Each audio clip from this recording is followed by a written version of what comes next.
నమస్కారం ఘంటారావానికి స్వాగతం ముందుగా ప్రధానాంశాలు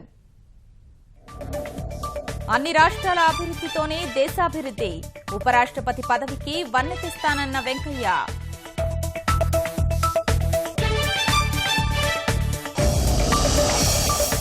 వైద్యురాలు సూర్యకుమారి కేసులో విద్యాసాగర్ అరెస్ట్ 15 రోజుల రిమాండ్ విధించిన న్యాయస్థానం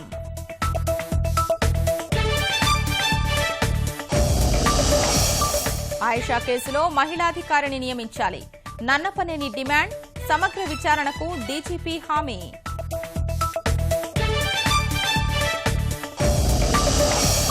తమిళనాడులో ఘోర రోడ్డు ప్రమాదం 3 కార్లు ఢీ 6 దుర్మరణం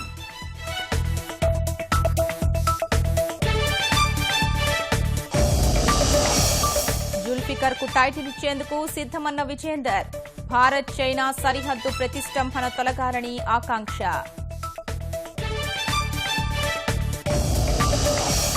శ్రీలంకతో టెస్టు సిరీస్ కైవసం చేసుకున్న భారత్ ఇన్నింగ్స్ 53 పరుగుల తేడాతో రెండో మ్యాచ్ కైవసం